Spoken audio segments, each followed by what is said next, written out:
정책의장 정용 목사께서 아직 도착을 안 하셔가지고 언제 시작하시죠? 오실 때까지 홍보위원장 이현재 목사가 아니 여기 오면 내가 바꿔줘야 되니까. 중공군 선전 선동영화, 중공군 선전 선동영화 금성전투에 관련돼서 대한민국에 상영이 허가가 됐습니다. 그런데 그 예상치 못한 젊은 청년들의 강력한 반발 그리고 시민들의 반발에 의해서 그 관련 영화 배급사가 그 상영을 취소했다. 현재 여기까지가 보도가 되었는데 그 의미에 대해서 우리 고영일 변호사님이 상당히 그 좀 많은 관심을 가지고 조사한 바가 있기 때문에 오늘 우리 애국 시민 여러분들에게 그 문제에 대해서 좀 더 구체적이고 자세한 얘기가 좀 필요한 것 같습니다. 그래서 우리 고영일 변호사님 그 금성대 전투에 대한 선전 선동 영화에 대해서 한 말씀 좀 부탁드리겠습니다. 안 돼. 들고. 예, 반갑습니다. 국민 여러분들이 어떻게 생각하시는지 모르겠지만 중국을 저는 뭐 중국이라고 부르지 않고 중공이라고 부르는 거를 상당히 좋아하는 편입니다. 1953년 7월 13일부터 이 일주일 정도 진행된 전투가 이제 금성 전투인데 강원도 김화군 하천구 반동면 일대에서 이 전투가 중공군의 기습으로 진행됐습니다. 사실 서부전선, 그러니까 우리가 서울부터 인천 쪽으로는 유엔군, 그러니까 미군을 주축으로 한 유엔군이 이 서부전선을 맡고 있었고, 그때 당시에 동부전선, 저 강원도 쪽에는 대한민국 국군이 동부전선을 맡고 있었습니다. 그런데 미국의 당시 입장은 38도선, 그러니까 위도 38도선 정도만 점령, 옛날 6.25 전쟁 이전까지만 수복하면 된다는 게 미군의 입장이었고, 그런데 이제 대한민국의 입장은 조금이라도 땅을 더 가져오려는, 북진하는 게 그때 당시에 이 6.25 전쟁을 통해서 처음에 밀렸지만 유엔군과 함께 완전히 대한민국을 수복하는 게 대한민국의 입장이었습니다. 그런데 여러분들 이제 우리가 휴전선 155마일을 보시면 동부전선 강원도 쪽으로는 38도 이북에 있습니다. 그래서 강원도에 가보면 뭐가 있습니까? 김일성 별장이 있는 거예요. 김일성 별장까지도 우리 국군이 강원도에서는 쪽에서는 동부전선에서는 38도선 이북까지 우리가 진격을 했습니다. 그때 당시에 우리 이승만 대통령이 국군에게 이런 얘기를 했습니다. 미군에서 연합군에서 38도선 이북으로 진격하지 말라는 지시가 있습니다 하니까 우리 이승만 대통령이 그렇게 했습니다. 국군 지휘부에게 자네는 직속상관이 미군이야 이승만 대통령 나야 각하이십니다 하니까 그럼 진격해. 그래서 동부전선에 있던 국군이 진격해서 상당 부분 우리가 회복을 했습니다. 회복을 했는데 이거에 대해서 이 중공군과 북한군이 앙심을 품고 치밀하게 준비를 한 전투가 바로 이 금성 대전투라고 이들이 칭하고 있는데, 이 부분은 중공군의 항미 원조 전쟁, 6.25 전쟁을 미국에 대항해서 조선을 도운 전쟁이란 의미에서 항미 원조 전쟁이라고 부르는 전쟁이 그들에게는 6.25 전쟁입니다. 6.25 전쟁에서 모택동의 아들 모한영이가 이 연합군의 폭격으로 전사까지 할 정도로 중공이 북조선이죠. 북한을 도왔던 전쟁이고, 그 70주년을 기념해서 만든 이 영화가 바로 1953년 금성 대전투입니다. 이 내용은 다름 아니고 중공군이 대한민국 국군을 섬멸했다는 이 홍보 영화입니다. 결국 어떤 겁니까? 체제 전쟁에서 공산주의 중공과 북한이 합세해서 자유민주주의 대한민국 국군을 괴멸시켰다는 내용이고, 그들은 영화에서는 굉장히 볼품없는 굉장히 열세적인, 보급도 형편치 않고 군대도 별로 얼마 안 되는 열세적이고 굉장히 열악한 상황에서 연합군의 지원을 엄청 받고 장비도 훌륭하고 그 다음 숫자도 많은 국군을 섬멸했다고 선전하는, 완전히 공산주의를 선전하는 영화입니다. 그런데 이 영화를 영상물 등급위원회가 받아들였다는 거예요. 상영에도 좋다고. 여러분 어떻습니까? 이 부분이 제가 아까 기자회견장에서 지적했던 대로 국가의 존립 안전이라 자유민주적 기본 질서를 해한다는 점을 알면서 반국가단체인 북한의 사주를 받은 중공군의 그 내용을 찬양하고 선전하고 여기에 동조한다는 점에서 명백하게 현행 국가보안법 제7조 사항의 찬양 고무죄에 해당한다는 거예요. 자, 우리는 두 사람 이상 모일 수도 없고 예배도 마음대로 드리지 못합니다. 대형 교회가 100명 예배를 실내에서 드리고 있습니다. 그런데 중공과 북한의 사주를 받은 반국가단체인 북한의 사주를 받은 그 단체의 구성원들, 지지하는 세력들을 홍보하고 찬양하는 영화는 영화관의 숫자 제한을 두지 않고 홍보하겠다는 얘기입니다.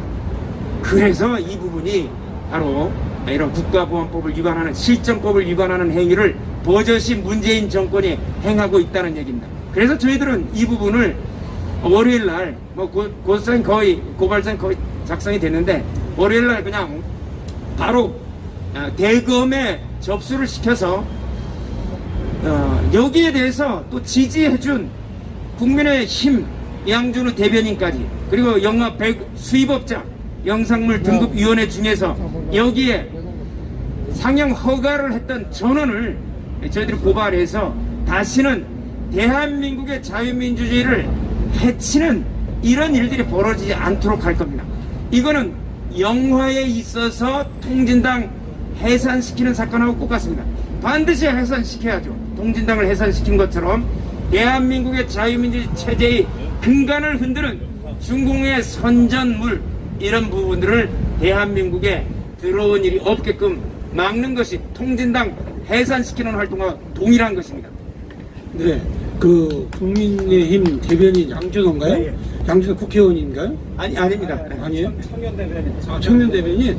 그러면 구조화 변호사님, 어떻게 해서 국민의힘에서 그 중공군 선동 영화를 허락해 주는데 그게 뭐 양심의 자유다 뭐 이런 식으로 발언한 거에 대해서 한 말씀 좀, 이게 왜 국민의힘이 중공군 편을 드는가에 대해서 한번 말씀해 주시면. 이유는 간단하죠. 똑같은 사람이기 때문에 그런 거고요. 그걸 들어온 사람이나 그걸 지지한 사람이나 똑같은 거고, 참 제가 국민혁명당 대변인인데 거기 대변인하고는 정말 다르지 않습니까? 저는 대변인을 하려면 그래도 저처럼 해야지.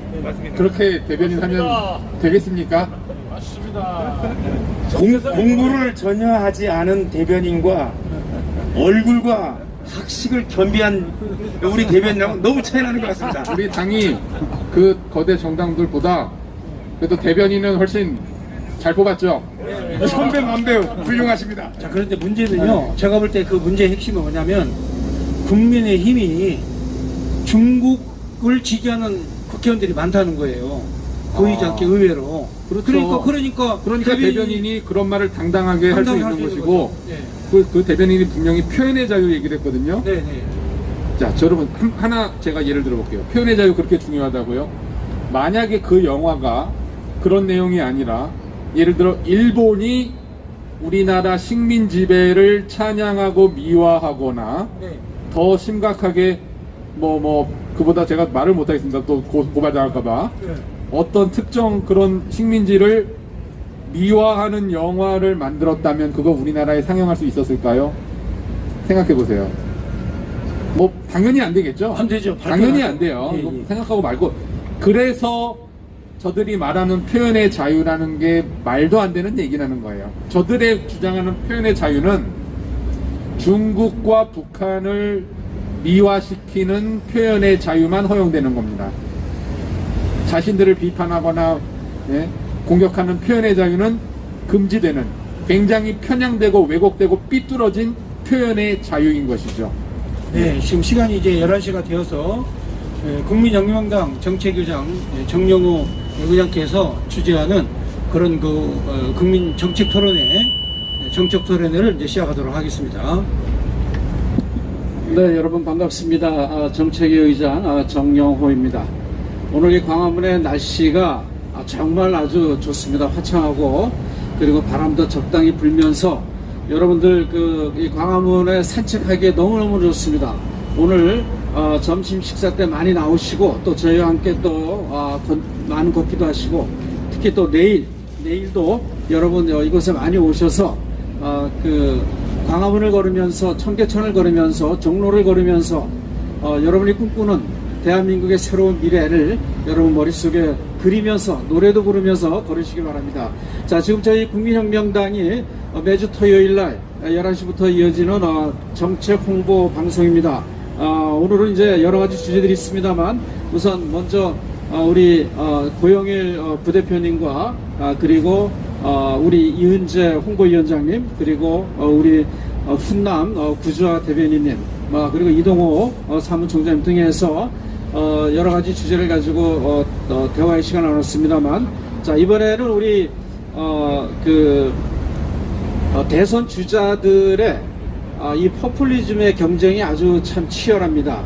여든 야든 간에 이 경쟁적 포퓰리즘 때문에 대한민국의 미래를 과연 이들에게서 발견할 수 있을 것인가 하는 그러한 걱정이 사실 많이 앞섭니다.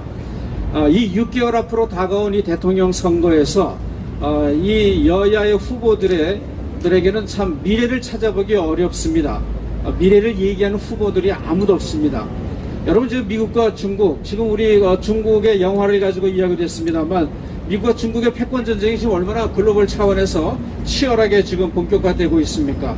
그리고 또한 경제 분야도 마찬가지입니다. 4차 산업혁명이 정말 아주 급속도로 진전되고 있는 상황에서 사실 이러한 구조 속에서 우리가 살아남으려면은 차기 지도자가 미래 성장의 어떤 동력 확보를 위한 어떤 고민과 그리고 대안, 그리고 또한 그로 인한 산업 구조의 변화에 대한 기업의 규제 혁신을 통해서 어떻게 시장을 완전 자유화시킬 것인가, 그리고 그러한 변화 속에서 우리나라의 미래를 짊어질 인적 양성을 어떻게 해야 되느냐, 이런 시대적 과제와 비전을 제시하는 것이 차기 대통령의 역할임에도 불구하고, 더불어민주당 대선 주자들 지금 한창입니다만 문재인 정권의 이 재정 포퓰리즘에서 헤어나지 못하고 오히려 그거 이상의 것에 어떤 이 대선정 선심 정책의 포퓰리즘이 남발하고 있습니다.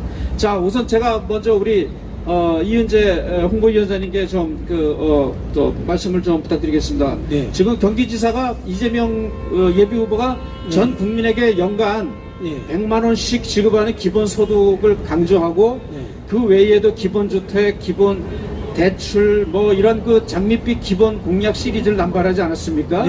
또 그러더니만 경기도민에게 독자적으로 재난 지원까지 지급하겠다 이렇게 물어닥쳤는데, 자, 이러한 기본 시리즈가 갖고 있는 포퓰리즘의 특징이 뭐라고 말하시겠습니까? 지금 포퓰리즘은 이제 이념적으로 현재 대결을 하고 있는 이 대한민국, 다시 말하면은 지금 이념 경쟁을 하고 있거든요. 사회주의냐 자유민주주의 시장 경제냐. 그런데 자유민주주의 시장 경제를 크게 흔드는 정책을 좀 쓰고 있습니다. 그래서 이재명 지사 같은 경우는 이제 그 주변에 있는 참모들이 과거에 이석기가 가지고 있었던 통진당인가요?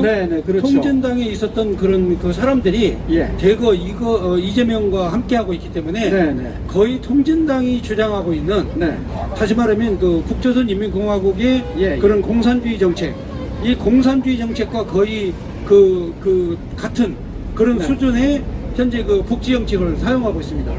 그러니까 지금 우리나라가 가장 문제를 삼고 있는 것이 뭐냐면, 지금 우리나라에 걱정되는 게 뭐냐면, 한반도 주변에 국제 정세가 굉장히 위험합니다. 왜 위험하냐면 중국의 패권주의와 미국의 패권주의가 현재 경쟁을 하고 있고, 그 경쟁의 마당이 바로 대한민국이 되고 있습니다. 그렇죠. 왜 그러냐면 그 시작이 사드 배치였거든요. 네. 자, 사드 배치 때부터 그동안에는 이제 중국과 미국에 대한 패권 경쟁은 해외에서 시작이 됐어요. 네. 그런데 사드를 우리나라에 배치하는 순간 중국이 우리나라를 겨냥해서 이제 경제 제재도 했고, 네. 그다음에 정치도 개입하고, 네. 그래서 다수의 현재 우리나라 국회의원들이 네. 중국과 친중 정책을 쓰는 국회의원들이 많아요. 네. 자, 그렇다면 자신도 모르게 이 공산주의 정책, 네. 바로 이 포퓰리즘 자체가 나쁜 건 아니에요.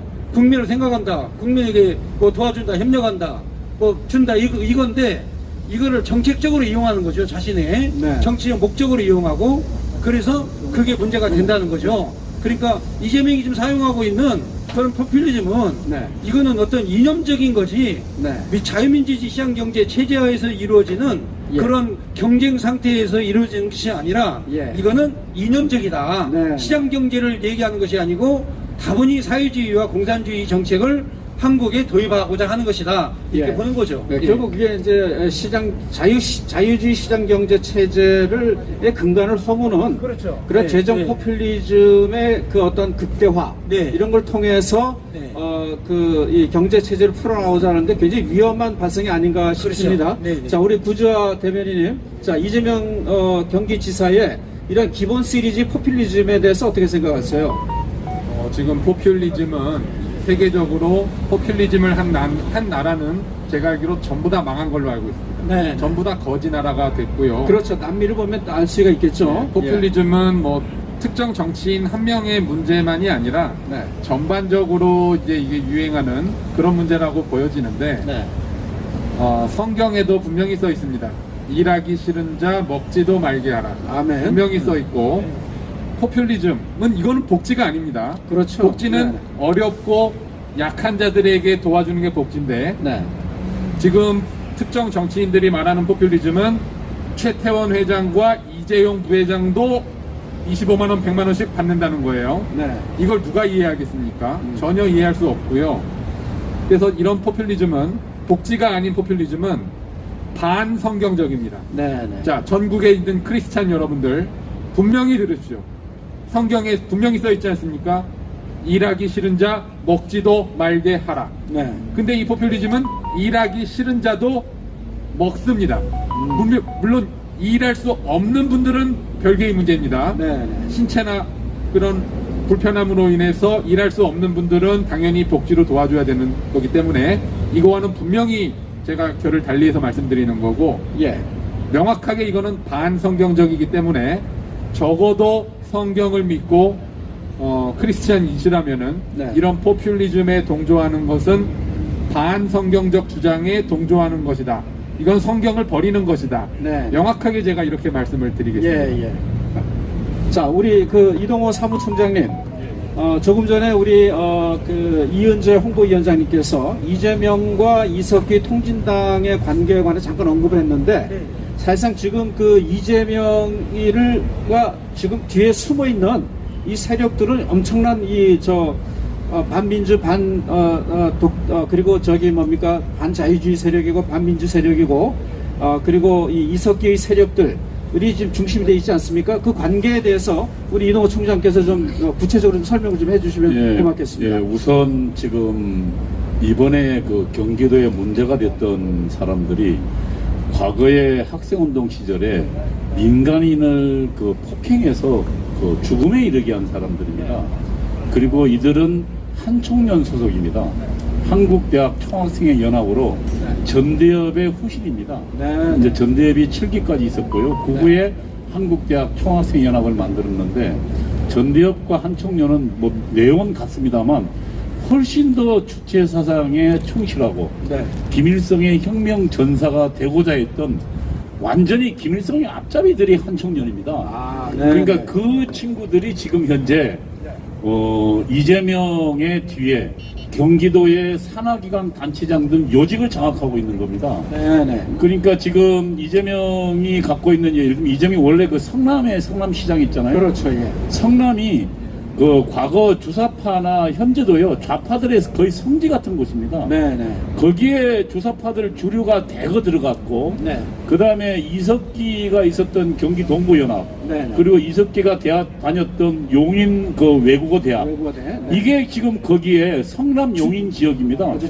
중추 세력이죠, 그 세력들이. 그래서 그걸 과거에 그 한청년 시절은 용성 청년이라고 했습니다. 아, 용성 용인 청년. 성남대학 총학생연합. 총학생연합회. 그것이 그러니까 이석기가 있던 용인 외국어 대학이고요. 예. 그러니까 그것이 주력인가 용인 성남의 한 지역입니다. 네네. 그러니까 이석기의 가장 그 핵심 지역이고 네. 또 거기에 있는 지역이 주사파 등 혹은 좌파들의 성지 같은 곳이고 네네. 그것에 지금 현재 한청년 세력들이 전부 붙어 있는 겁니다. 네네. 아시지만 한청년 세력들은 어떤 짓을 했냐면은 매일 아침 전사의 각오들을 낭독하고 암송했습니다. 아, 그렇군요. 그 전사의 각오의 내용이 뭐냐면 우리는 김일성 수령의 열렬한 혁명의 전사로서 우리는 매일 혁명의 의지를 다지며 네. 김일성 수령께 충성할 것을 맹세한다는 그 각오를 다진 친구들이에요. 아, 엄청나군요. 그 친구들이 지금 이재명 뒤에 있는 겁니다.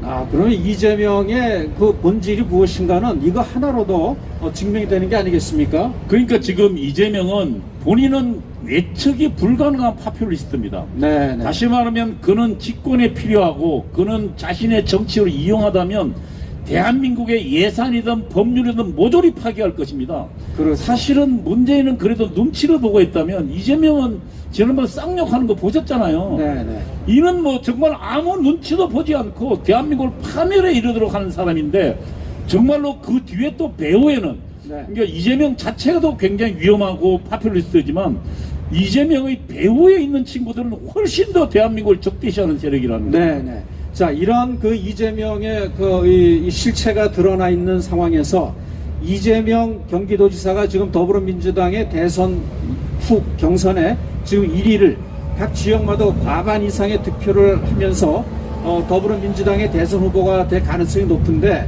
자, 우리 고영일 부대표님, 이러한 이재명에 대해서 오늘 우리가 좀 집중적으로 한번 좀 그의 사상과 여러 가지 노선, 그다음 정책적 이런 문제를 한번 좀 짚어주시죠.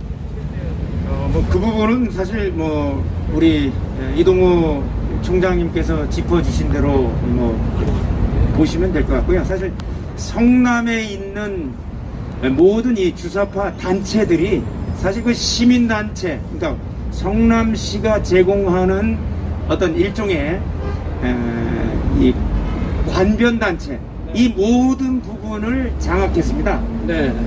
그 총장 지적하신 대로. 그래서 성남은 운동권들의 성지가 돼 있는 게 맞아요. 네네. 그래서 이 성남에서 누가 있냐, 통진당의 잔존 세력들 내지는 통진당을 형성했던 세력들이 성남을 자신들의 본거지로 또아리를 틀고 이재명을 밀고, 그게 바로 이제 경기도지사까지 네네. 이렇게 밀어왔던 부분이고, 사실 완벽하게 이제 생계형 좌파를 형성하고 있습니다.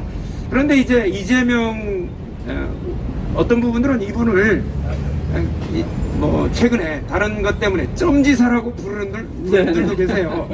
왜 점지사라고 부르는지 저는 잘 몰라요. 근데 하여튼 방송에서나 유튜브에서 점지사라고 하시는 분들이 많은 것 같은데, 하여튼 점지사라고 방송에서 불리는 그 이재명 지사의 그 행동이 단순한 포퓰리즘이 아닙니다. 네네. 단순한 포퓰리즘이 아니고 사회주의 내지는 사회 전체주의를 밀어붙일 수 있는 기본적인, 우리가 소위 말하는 본인의 굳건한 의지가 있는 사람입니다. 네. 그래서 무서운 겁니다. 그래서 명확하게 이렇게 이제 밝혀진 건 아니지만 중공과 북한이 이재명을 이제 공식적으로 지지한다는 얘기가 사실 많이 소문들이 들고 있습니다. 네. 그 이유는 문재인 대통령 자체가 문재인이 현재 추진해왔다는 친중 친북 정책을 해왔지만 그것 때문에 미국의 미움을 받지 않으려고 미국에서 요구하는 것들을 들어주다 보니까, 예컨대 F-35 전투기 추가 구매, 그리고 이제 항모 도입, 그리고 대한민국의 미사일 사거리 제한, 이런 부분들이 궁극적으로는 북한과 중공을 철저하게 공격하는 국군의 재무장을 도와버렸습니다. 네. 이런 것 때문에 중공과 북한의 입장에서 봤을 때는 문재인은 자신들의 의지를 관철할 만한 도구가 될 수 없다는 거예요. 네. 그러나 이재명의 기질과 이제까지 해온 그 내용들을 보면 시킨 대로 다 한다. 네. 그러니까 얼마든지 대한민국의 경제를 사회주의 경제화하고 전체주의 사회로 완벽하게, 그러니까 이 고려 연방제라든가 이런 부분, 그 다음에 개헌이라든가 이런 부분, 완벽하게 이걸 다 해낼 수 있는 기질을 갖고 있는 겁니다. 네. 그래서 이재명이 이 좌파 세력들에게 있어서는 가장 이 정치적인 감각도 탁월하고, 그리고 좌파 사회주의를 대한민국에 실현할 수 있다는 점에서 가장 위협적인 인물이라고 판단되고, 자기 스스로의 조직을 갖고 있다는 것, 네. 이것 자체가 현재 더불어민주당의 다른 후보들과 다른 점이라고 이렇게 네. 볼 수 있고 위험한 점이라고 생각합니다. 네네. 자, 이러한 그 상황 속에서, 자, 이제, 지금 국민의힘이 지금, 대선 예비 후보들의 경선도 시작하기 전에, 일단 그 내후 외환, 자중 질환, 지금 엄청난 지금 상황에 직면해 있지 않습니까? 지금 이 고발 사주권부터 시작해서, 국민의힘 내부의 앞으로의 대선, 이 경선 과정과, 그리고 국가의 정부의 모든 권력기관을 동원해서 특정 주자를 지금 거꾸로 들이면서 결국은 정권 재창출하고자 하는 문재인 정권의 의도, 이런 함수관계가 지금 어떻게 설명을 해줄 수 있을까요? 우리 이동호 총장님 말씀해 왜 주시죠. 갑자기 또 이게 뭐 지금 자영업 몰락 예배 자유 하다가 지금 정책 방송이 바뀌었네.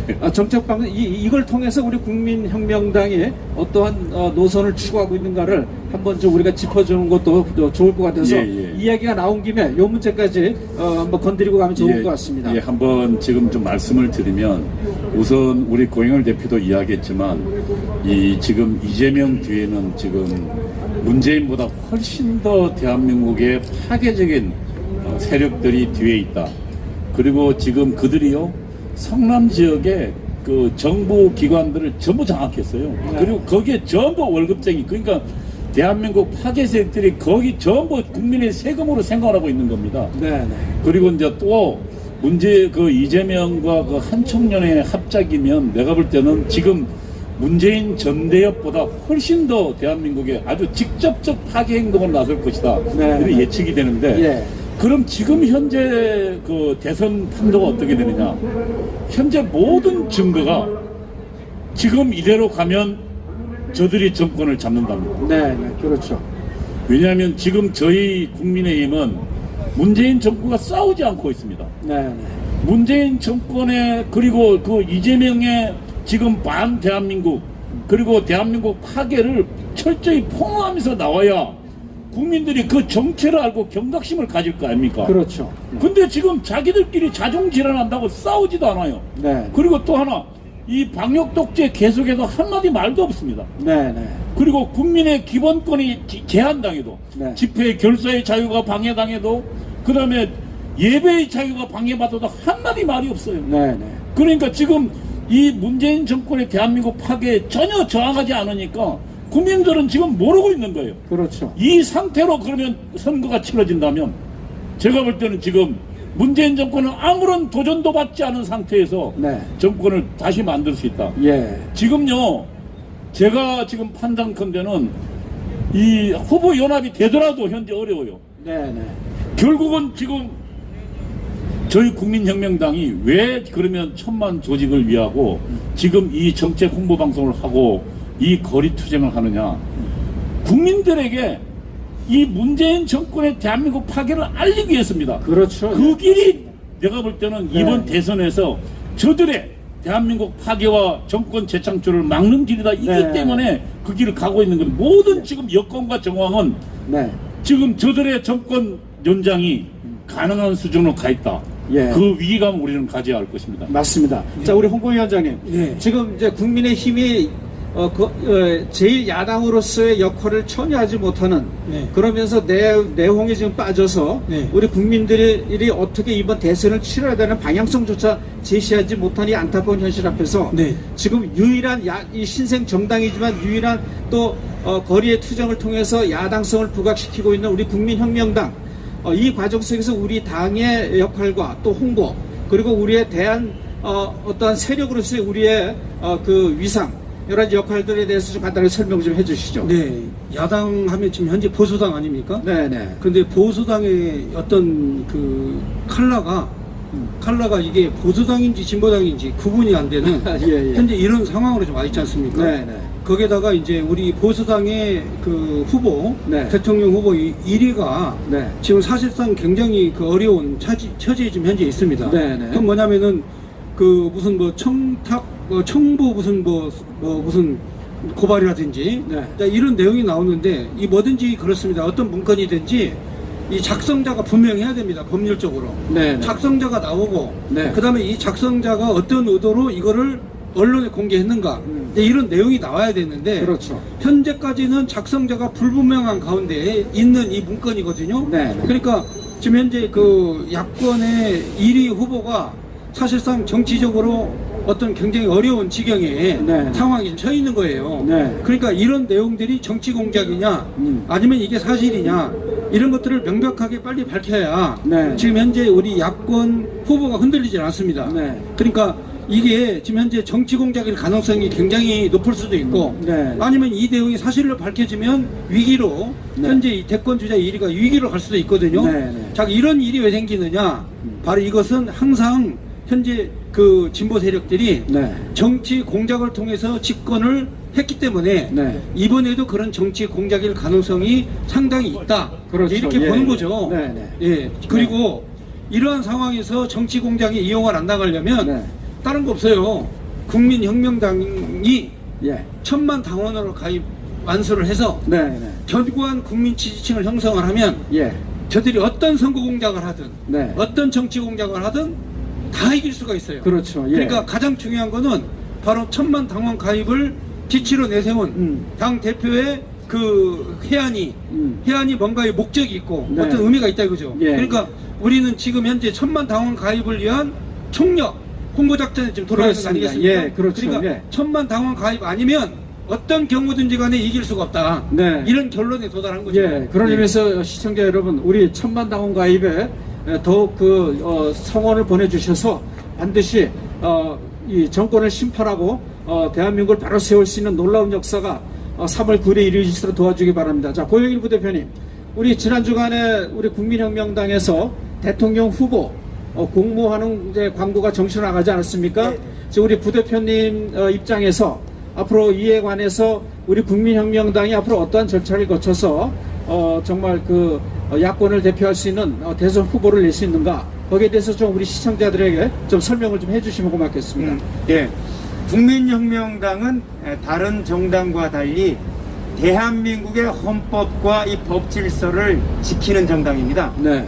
그래서 현재 이제 야권이든 여권이든 나와 있는 대선 후보들이 하고 있는 행동들이 보면 현행 법률을 위반하는 것들이 너무 많습니다. 네, 네. 사실 지금 상황은 뭐 정책위원장님 말씀했던 대로 미중 패권 전쟁에서 대한민국이 살아남느냐, 그렇죠. 마느냐 이런 네, 문제를 그럼. 가지고 대한민국이 고민해야 되는데 예컨대 이제 재난지원금을 국민지원금이라는 명목으로 바꿔서 이 의료보험, 네. 의료보험료 80% 이내는 전부 다 25만 원씩 지급한다. 네. 그러다 이제 반발이 되니까 90% 이내. 그럼 나머지 10%는 사람이 아니고 나머지 90%만 사람이라는 건가요? 그런데 이 국민지원금 내지는 이 재난지원금이 그렇게 나가면 뭐가 되느냐? 공직선거법에 나와 있는 매수죄입니다. 매수. 네. 네. 그러니까 매수 및 이해 유도죄. 표를 사는 행위입니다. 매표형이죠. 예, 매표행위가 되는 겁니다. 그래서 내년 대선에 앞서서 미리 돈을 푸는 겁니다. 네. 이 돈을 받은 사람들은 25만 원이지만 여러분 지난 사람한테 25만 원 받으면 어떻게 되겠습니까? 신세를 지는 거예요. 그러니까 우리가 지나가다가 이제 어르신들을 해보면 아들보다 낫다 이거예요. 문재인이가 매달 이렇게 돈을 준다는 거예요. 그러니까 매수 행위를 하는 거예요. 그런데 이제 어르신들뿐만 아니라 국민 전체를 매수하는 행위를 지금 그 문재인 정권이 하고 있다. 네. 그리고 그 후보자도 거기에 앞서 이제 100만 원씩 주겠다. 이게 매수행위입니다. 매수행위. 매수행위를 하는 여권의 이 후보들, 그리고 야권의 후보들은 예컨대 문재인이가 부동산 양산 땅을 11년 동안 농사를 지었다고 그래요. 네. 그거를 얘기를 하니까 문재인을 공격해야 되는 부분에 대해서는 귀를 막고 입을 막습니다. 이준석 대표도 그렇고. 그런데 자기 당원들, 당 국회의원들의 부동산 문제에 대해서는 쌍심지를 켜고 칼날을 겨눠요. 네. 칼날은 가족을 향해 겨눕니까? 아니면 외부의 적을 향해 겨눕니까? 내부 총질에 예, 내부 심각하죠. 총질을 하는 거예요. 네. 내부 총질을. 외부에 있는 문재인한테는 찍소리 못하면서. 자, 이런 자들이 대한민국의 지도자, 여권 후보, 야권 후보라는 거예요. 네. 자, 이런 부분들을 얘기하면 여기는 이 대한민국의 청와대에 들어가서 대한민국을 이끌 수 있는 지도자라고 볼 수 있는 사람이 저는 없다고 봅니다. 네. 그런데 국민의힘에서 지금 그 공모를 했는데 우리 공모한 특별한 우리가 자격을 아직은 정하지를 않았는데 우리 공선법상에 자격 요건이 되는 분들은 누구나 지원을 할 수 있습니다. 다만 법률상 대통령 자격 요건을 갖춘 사람들, 그런데 그 세세한 부분에 대해서는 저희들이 선거관리위원회를 네. 구성해서 예. 선거관리위원장님으로 김학성 교수님 같은 분들 네. 초빙해서 그리고 특검단의 변호사님들이 거기에 참여를 해서 먼저 서류 전형을 통해서 내부에 총질을 하거나 대한민국의 국가 전략에 무지한 사람들, 네. 이런 사람들은 우리가 뽑으면 안 되는 거예요. 네. 예, 그리고 대한민국의 우리 12대 정책, 네. 우리 정광 목사님께서 말씀하신 이제 희망 약속, 예, 12대 희망 약속. 희망 약속을 실천해낼 수 있는 의지와 그 지혜를 가진 사람들, 네, 네. 이런 사람들 중심으로 해서 저희들이 서면 심사를 통해서 우선 후보자들을 1차 가려내고 2차에서는 전국을 돌아다니면서 네. 토론회와 그리고 경선을 우리가 진행하게 될 것입니다. 여러분들이 참석을 해서 과연 내가 대한민국의 우리 자유통일뿐만 아니라 만주까지 그리고 연해주까지 이 극동지역을 다 수복해서 세계 G2 국가로 만들 수 있는, 그리고 그러한 의지를 가진 대한민국 국민들 누구나 지원할 수 있습니다. 이준석도 교육받고 우리 청년 활동에 들어와서 교육받고 그런 의지와 지식을 갖추면 후보자로 될 수 있으니까 좋은 말 할 때 건너오시기 바라고. 그리고 더불어민주당에서 이재명 후보한테 발리고 있는 많은 분들, 주사파가 아니고 주사파에서 돌아온 탕자들, 저희들 얼마든지 받아서 해줄 수 있습니다. 다만 우리의 12대 정책을 허용하고 그리고 국민들에게 돌아왔다고 선언하고 오면 저희들은 받아서 경선을 통해서 누구나 우리 당의 후보자로 내세워서 자유통일 이루는 그런 대통령으로 만들 것입니다. 예. 네, 여러분, 우리 고영일 부대표로부터 국민혁명당의 대선 후보 선출과 관련한 상세한 이야기를 들었습니다. 지금 국민의힘이 내부 총질과 내부 외환으로 무너지면서 우리 보수 많은 애국 시민들은 국민의힘의 그런 과정에 대해서 매우 실망하고 있을 이때에 우리 국민혁명당에서는 정말 국민 여러분들을 위해서 대한민국을 바로 세울 수 있는 정광훈의 12대 희망 약속을 중심으로 한 그러한 대통령 후보를 내는 데 있어서 우리가 최선을 다할 것입니다. 자, 우리 구조화 대변인님, 이와 관련해서 우리 애청자들과 국민들에게 우리 국민혁명당의 대선 후보에게 거는 기대감이 있다면은 그것에 대해서 어떠한 그 희망의 말씀도 좀 해줄 수 있을 것 같습니까? 예, 정말 우리 국민혁명당이 아직은 뭐 덩치가 작고 하지만 이 우리 혁명당의 임원들 개개인들을 보시면 정말 우리 정광훈 당대표님 주변에 있는 분들이 한 명 한 명이 네. 보통 분들이 아니에요. 그렇죠. 네, 네. 정광훈 목사님 한 명만 보지 마시고 네. 그 주변에 돕고 있는 그 분들을 한번 면면을 한번 살펴보세요. 정말 대단한 분들 많으시고 아까 네. 말씀하신 김학성 교수님, 제 로스쿨 은사님이시거든요. 네네. 제가 평소에 정말 존경하시는 분인데 그분이 대한민국 최고의 헌법학자이자 법학자이자 신앙이자 장로이신 김학성 교수님이 지금 정광훈 목사님하고 함께 하지 않습니까? 제가 다른 분들도 뭐 다 마찬가지지만 그분은 제 로스쿨 은사님이고 제가 너무 잘 아시는 분이기 때문에 잘 아는 분이기 때문에 말씀드리는 거예요. 그분이 목사님과 같이 있다는 거, 그분이 혁명당과 고문으로 일하고 있다는 거, 이거 하나만 봐도 이미 국민혁명당은 모든 검증이 끝난 당입니다. 그렇죠. 네네. 그래서 정말 우리 혁명당을 믿어주시고 앞으로 대선 경선 저는 진짜 뭐 어떤 당에서도 나올 수 없는 그런 훌륭한 대선 후보가 나올 것으로 저는 충분히 믿고 기대하고 있습니다. 네, 여러분 기대하셔도 좋습니다. 이번에 우리 국민혁명당에 아주 훌륭한 후보들이 많이 지원을 해서 국민 여러분들에게 새로운 희망을 심어줄 대통령 후보를 우리는 반드시 내놓을 것입니다. 여러분 우리 국민혁명당에게 힘을 몰아주시고 그리고 또한 1000만 당원 가입에 여러분 적극적으로 나서 주셔서 국민혁명당이 정권 창출에 정권 심판의 그 중심에서 대한민국을 바로 세워나갈 수 있도록 적극 지원해 주시면 고맙겠습니다.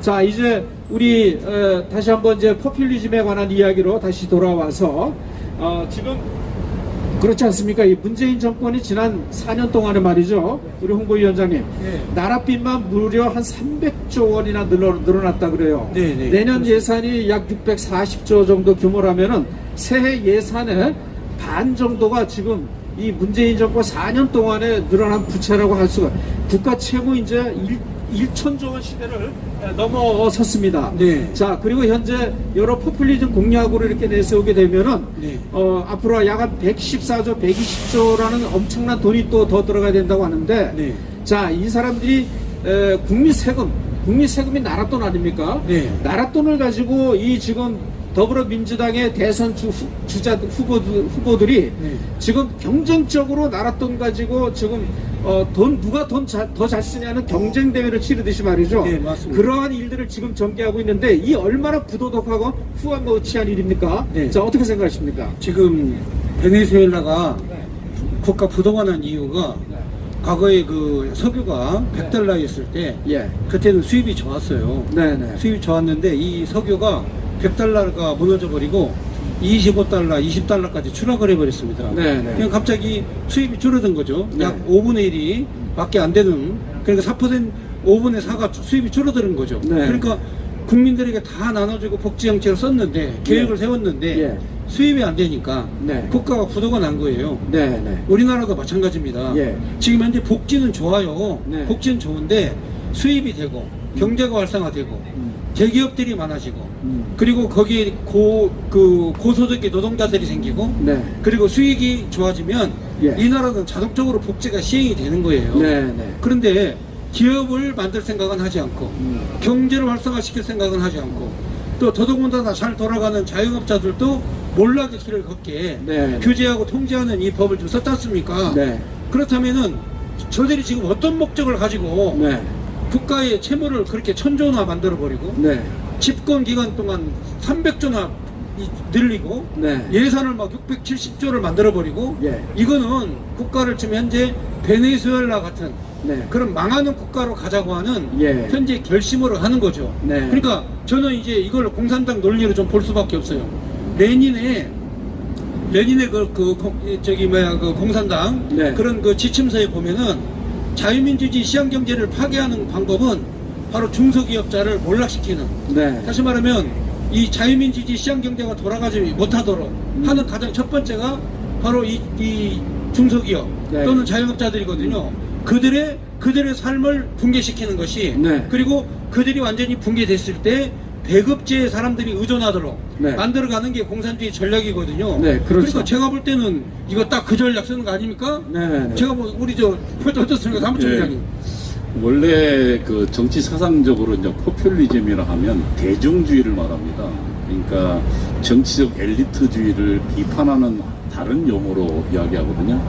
근데 사실은 이 대중주의를 표방하는 가장 근본적인 이유들은 대중을 동원하여 그 사회에 사실상 역할을 하고 있는 엘리트들을 적대시함으로써 그 사회를 실제로 대중 속에 숨어 있는 대중을 조정하는 숨은 예를 들면 독재자, 다시 말하면 정치적 소수 엘리트, 공산당들의 통치를 가능하게 하는 수단입니다.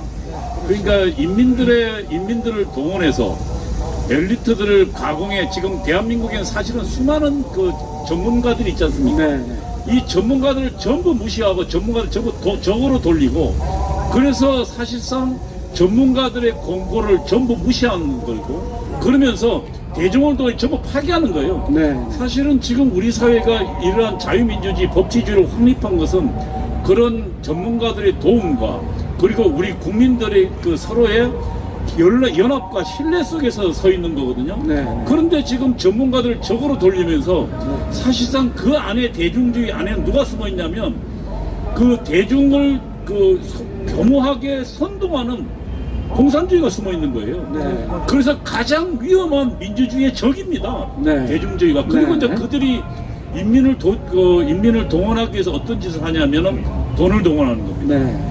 그래서 정부에 예를 들면 보조금을 늘리고 그래서 우리 국민들은 자기 스스로 자유인을 산다는 가장 그 근본적인 건 뭐냐면 내 경제적 생활, 내 삶을 내가 책임지는 거거든요. 네. 근데 만약에 그 국민이 내 삶을 국가에 의존하게 된다면 어떻게 되겠습니까? 그건 노예가 되는 겁니다.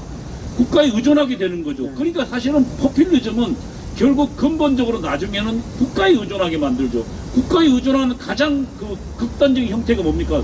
사회주의잖아요. 그렇죠. 그러니까 포퓰리즘은 인민 대중을 위한다는 명분으로 그 사회의 엘리트들을 전부 없애버리고 그리고 결국은 국민들을 점차 정부의 그 보조금에 의존하게 만들어서 노예화해서 결국 그들은 어디로 갑니까? 사회주의로 가는. 그러니까 가장 나쁜 민주주의를 파괴하는 방식이라 이렇게 이야기할 수 있는 거예요. 네, 그렇습니다.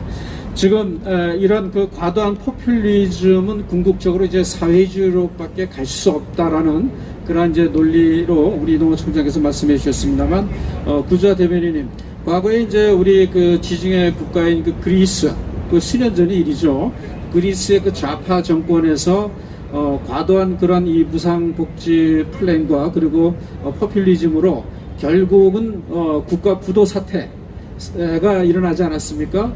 지금 우리가 이렇게 과도한 국가 부채 천조 시대를 맞이하고 또 지금 아까도 말씀드렸듯이 각종 후보들이 내세우는 걸 보게 되면은 올해만 해도 약 146조가 더 늘어난다고 하는데 지금 대통령 후보들이 내세우는 그러한 그 재정 포퓰리즘의 어떤 그런 과잉성을 보게 되면 정말 그 이 코로나 이 경제 시대에서 이러다가 우리가 국가 부도 사태가 일어나는 것이 아닌가 하는 그런 우려도 나올 수 있는데 어떻게 보시는지요? 자, 이거는 어렵게 생각할 게 하나도 없고요. 이것만 아시면 됩니다. 세상에 공짜는 있습니까? 없습니까? 없어요. 공짜는 없습니다. 그렇죠. 여러분 25만 원 받고 무슨 자영업자 돕는다고 100만 원 받고 이것이 나중에 혹독한 결과로 여러분께 다시 돌아갈 겁니다. 반드시 돌아가고요. 이 사기꾼들이 원래 뭐 10만 원, 100만 원 이렇게 주다가 도박판에도 마찬가지죠. 조금씩 벌게 해주고 나중에 그거 10배씩 뜯어갑니다. 그게 전형적인 사기꾼들의 수법이고 네. 이 문재인 정부가 이 사기꾼 짓을 똑같이 하고 있는 거예요. 25만 원 받는다고 해서 절대 좋아하지 마세요. 나중에 그거 다 뱉어내야 됩니다. 다시 다 돌려줘야 됩니다. 이자 몇 배씩 쳐서 돌려줘야 되고요. 지금 국가 재정이 점점 늘어나는데 예산이 네. 돈을 그렇게 쓰는데 왜 국민들의 경제 살림은 더 안 좋아지고 되게 이상하지 않습니까 이거? 그렇죠. 네. 많이 쓰면은 국민이 더 잘 살아줘야 되는데 점점 못 살아줘요. 네. 이게 왜 그러느냐? 돈을 건설적이고 미래를 위한 기업과 기술에 투자를 하는 것이 아니라 다 뿌리는 돈으로 쓰기 때문에 그래요. 네. 네.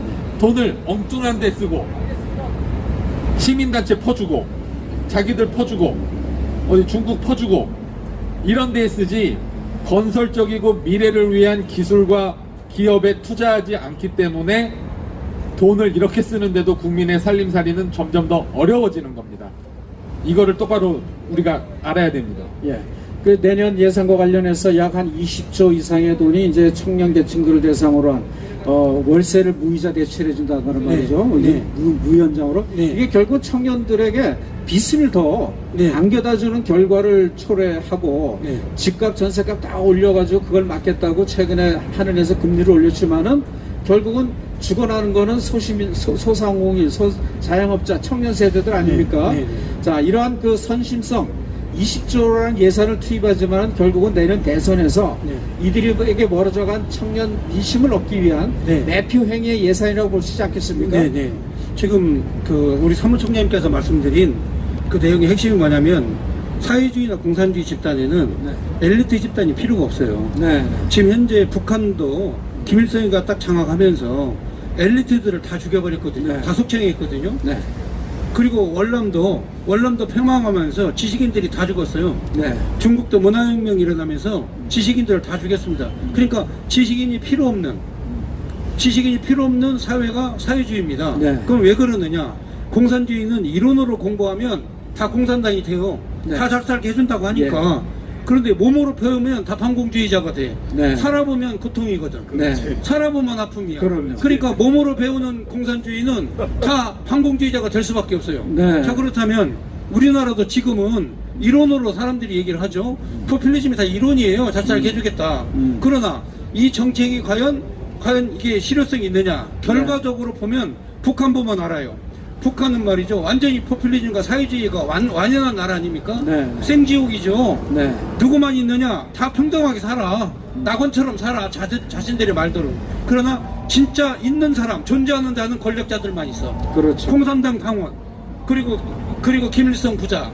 이 체제만 있는 거지 나머지는 없는 거예요. 네. 그러니까 우리나라도 마찬가지예요. 지금 현재 우리 국민들에게 뭐 복지를 뭐 포퓰리즘 이런 정책을 쓰는 거는 실제적으로 우리를 다 전부 다 우매한 개돼지로 만드는 것이고 네. 실제적으로 독재 권력을 장악해서 바로 자신들의 영구집권을 획책하는 그런 방법과 수단으로 사용하고 있다는 것이 이게 무척이나 나쁘다 이 말이에요. 이게 나쁜 거다 이거예요 지금. 예. 예. 우리 홍보위원장님 아주 멋있는 말 오늘 많이 하셨습니다. 오늘 뭐 언어의 제조기입니다. 예. 몸으로는 반공주의 약거든. 오늘 아주 좋은, 여러분, 우리 홍보위원장님 오늘 멋진 말도 많이 하셨는데, 앞으로 계속 더 멋진 말도 만들어내실 겁니다.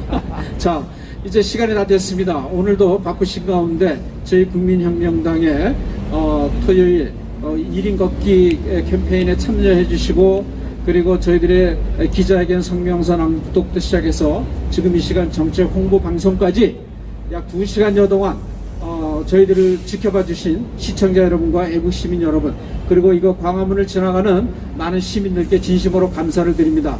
저희 국민혁명당은 지금 여야의 대선 주자들이 막타파식의 포퓰리즘 경쟁에는 미래가 보이지 않는다. 그러나 우리는 정광훈의 12대 희망 약속을 바탕으로 해서 반드시 국민들에게 새로운 미래의 비전을 제시하고 시대적 소명을 안고 대한민국을 바로 세워나가는 일에 매진할 것임을 다시 한번 약속드리면서 1000만 당원 가입에 오늘도 여러분 가열찬 운동을 통해서 대한민국 바로 세우기 위해 앞장서 주시면 대단히 감사하겠습니다. 오늘 자리에 함께 해주신 우리 당체 여러분 감사드리며 시청자 여러분께 감사드립니다. 감사합니다. 대단히 감사합니다. 감사합니다.